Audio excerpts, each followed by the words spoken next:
Apreciados amigos y hermanos, una vez más estamos para compartir el estudio de la lección de esta semana. Continuamos con el libro de Isaías y en esta semana estamos viendo un título muy llamativo, muy apelativo a reflexionar. Dice, por las malas. A veces cuando uno no aprende por las buenas, aprende por las malas. La experiencia del pueblo de Israel es muy triste, porque muchas de las cosas que aprendieron las aprendieron por las malas. En esta oportunidad queremos referirnos a este versículo que nos llama la atención en esta semana para el estudio. Isaías 8:17. Y dice, esperaré pues a Jehová, el cual escondió su rostro de la casa de Jacob, y en él confiaré.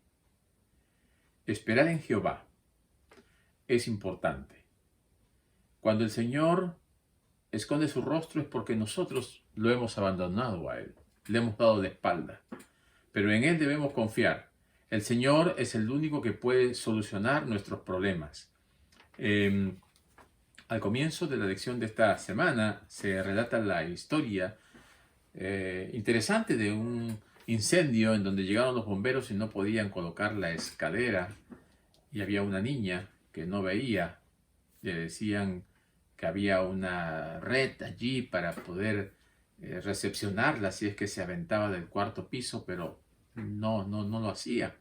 Hasta que llegó el papá, y el papá le dijo con el megáfono, hija, hay una net aquí, cuando yo te dé la indicación, lánzate. La niña reconoció la voz del papá, y cuando el papá le dijo, lánzate, ella se lanzó tan confiada que ningún hueso se rompió, ninguna situación de lamentar. ¿Por qué? Porque confió en la voz de su padre. La lección de esta semana nos llama a que nosotros también confiemos en nuestro Padre Dios, que tengamos la seguridad de que Él está al control de todas las cosas, porque el pueblo de Israel desconfió, el líder desconfió y el pueblo sufrió las consecuencias. Isaías 7, 14 al 16 relata una profecía interesante que se cumplió en ese momento, pero que también tiene un cumplimiento para el futuro, ¿verdad? Es acerca de Emmanuel. Aquí en Isaías capítulo 7, versículo 14 al 16 nos dice, por tanto, el Señor mismo os dará señal. He aquí que la Virgen concebirá y dará a luz un hijo, y llamará su nombre Emmanuel. Comerá mantequilla y miel, hasta que sepa desechar lo malo y escoger lo bueno. Ya que el rey Acaz no quiso una prueba, no quiso probar a Dios, el Señor le dijo, yo te voy a dar esta prueba. Y esta señal que el Señor le dio se iba a cumplir en un lapso de tiempo bastante corto, tal vez unos 2 años, 3 años. Aquí nos dice que antes de que el niño supiera entre lo bueno y lo malo, ya iba el Señor a actuar. También nos dice que comerá mantequilla y miel, lo cual es una indicación de cómo el pueblo iba a estar dependiendo, ¿no?, de lo que el Señor le iba a dar, lo poco que el Señor le iba a ofrecer. O sea, iba a volver a las dietas de los nómadas. No iba a tener abundancia, pero iba a sobrevivir.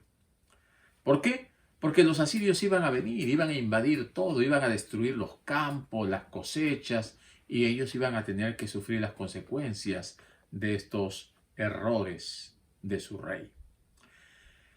¿Cuándo se cumplió la profecía sobre Siria e Israel? Porque el Señor le había dicho a través del profeta Isaías que antes que este niño aprenda a decidir lo bueno y lo malo, el Señor iba a actuar.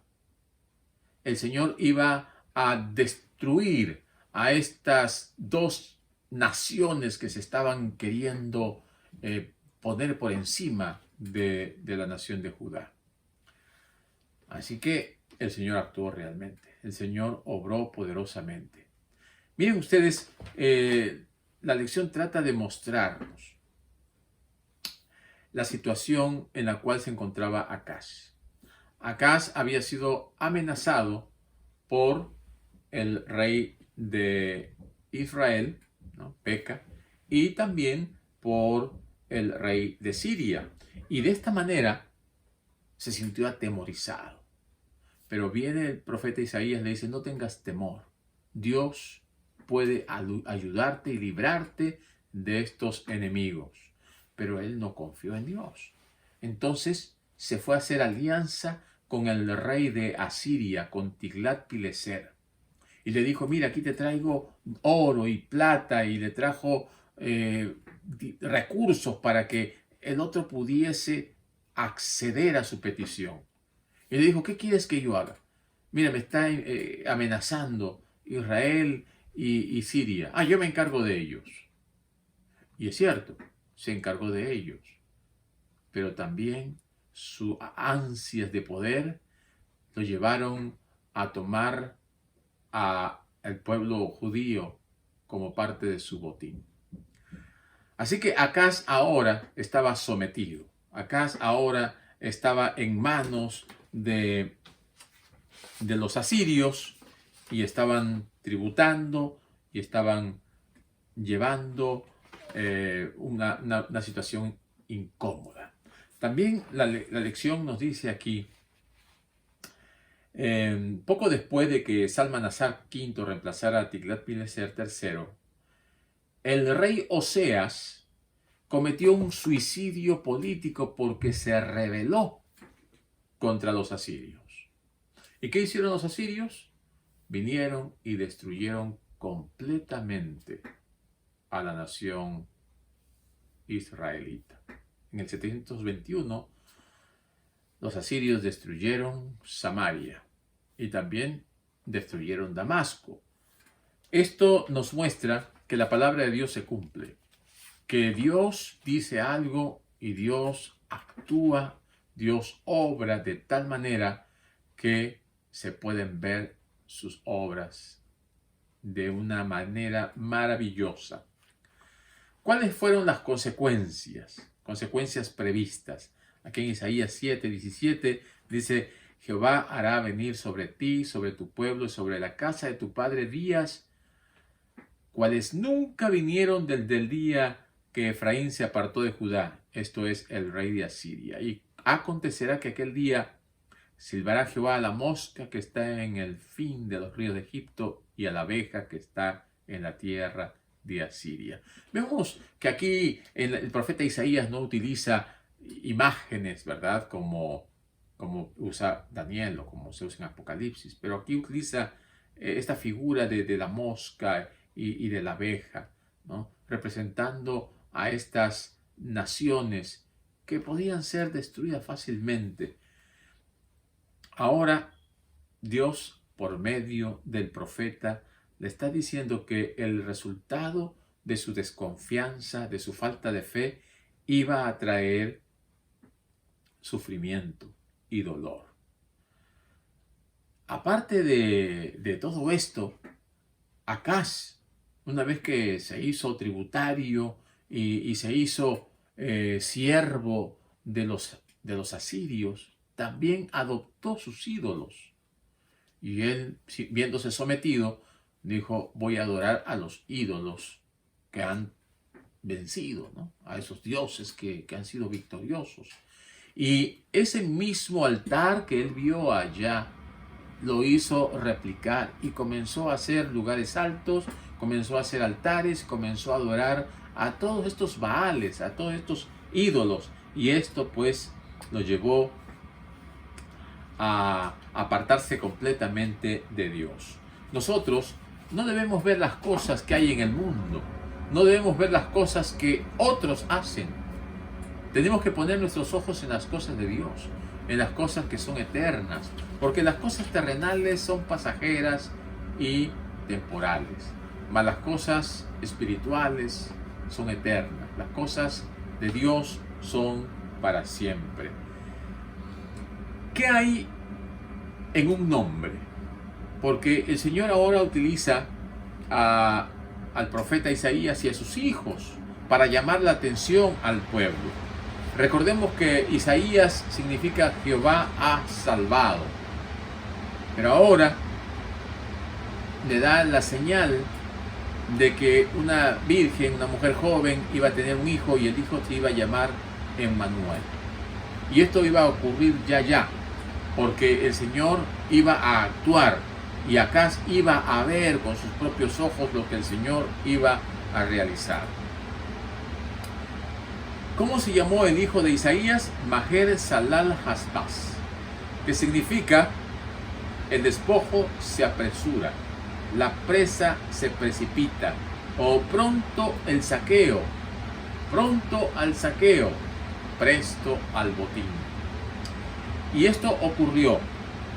Asiria conquista a Israel y también a Damasco, o sea, a Samaria y a Siria, ¿no? Israel ahora es sometido, es controlado por los asirios, y debido a que Acaz había visto la mano poderosa de los asirios y es ahora sometido, entonces vemos nosotros que las naciones quedan sometidas a los asirios por su poder. ¿Dónde queda Dios en todo esto? Queda fuera. Acaz, siendo el rey de Judá, siendo amonestado por Isaías, desconfía completamente de Dios. Pero el nombre de los hijos de Isaías iba a ser un llamado de atención. Dios no se quedó sin hacer nada, porque Dios siempre tiene un remanente fiel. Dios tiene un pueblo que no se olvida de su Dios.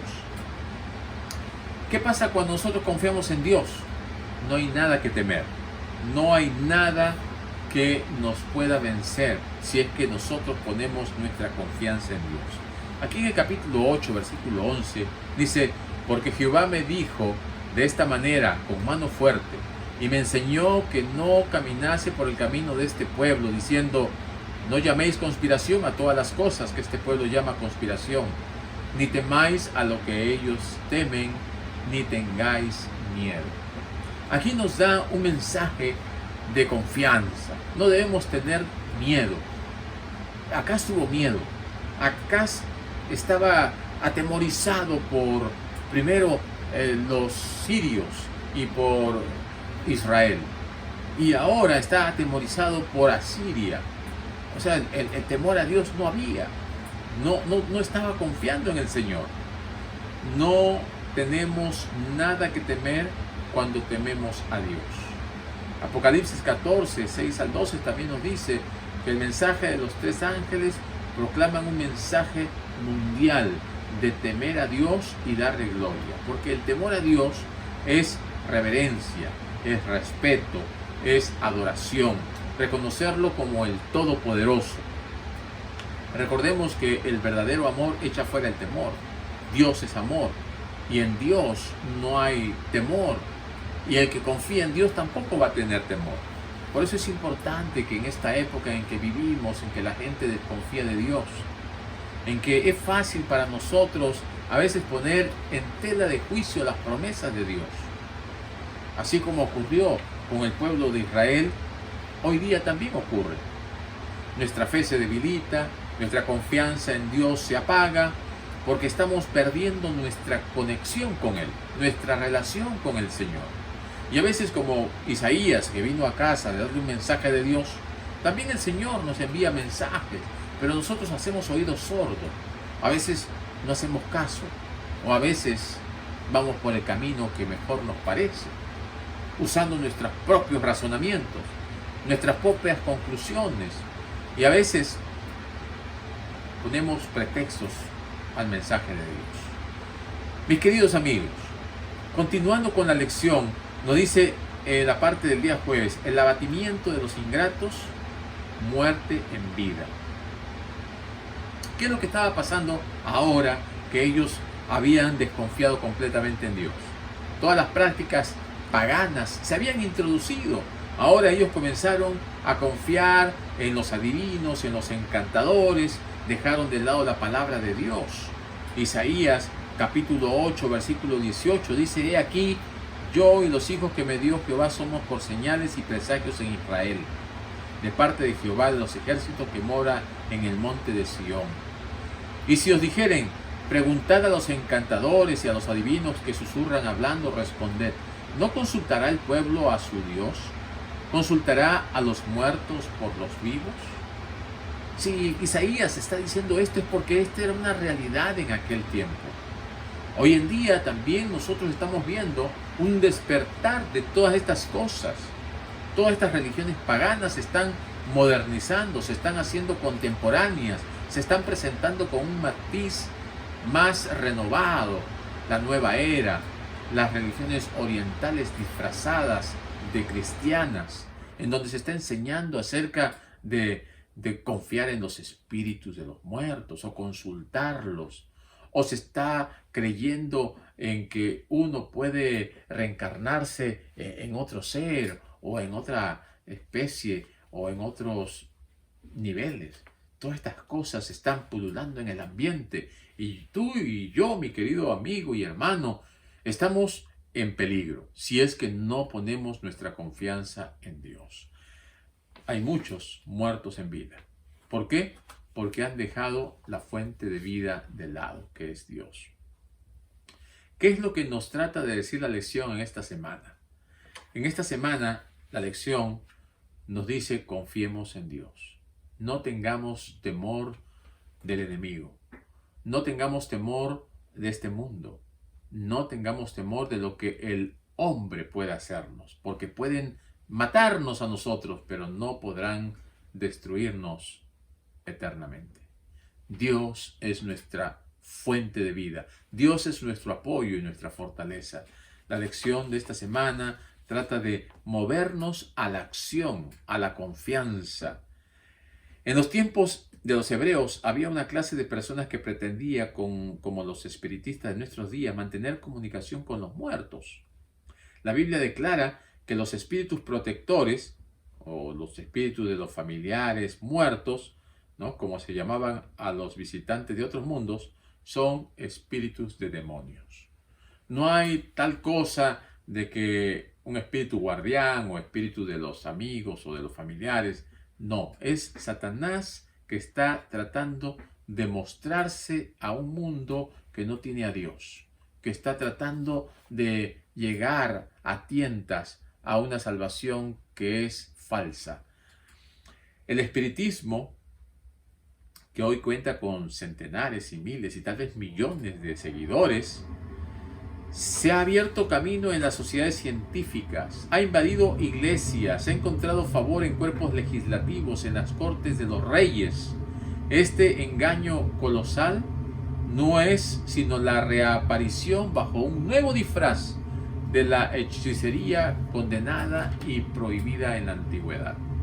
Estamos viendo hoy en día un despertar más descarado del satanismo. Y más que nunca debemos poner nuestra confianza en Dios. Acerquémonos a la palabra de Dios, mis queridos hermanos. Busquemos a Dios en oración. Busquemos a Dios a través de los testimonios. Busquemos la forma de compartir el Evangelio. No nos dejemos atemorizar por el enemigo. No nos dejemos engañar por este mundo. Por el contrario, aferrémonos a Dios. Seamos reverentes delante de Él. Confiemos y aseguremos nuestra luz que hemos recibido dentro del marco de la palabra del Señor. Consagrémonos a Dios cada día. Entreguémonos a Él cada momento. Dependamos de Dios en todo lo que hagamos. Y cada vez que tomemos una decisión que esté refrendada, apoyada por un así dice el Señor. Que el Señor nos bendiga y aprendamos, no por el mal, no por a las malas. Aprendamos de las experiencias positivas y aprendamos de lo que el Señor nos deja en su palabra. Aprendamos a través del ejemplo de Jesús y siempre confiemos en Él. Que el Señor nos bendiga.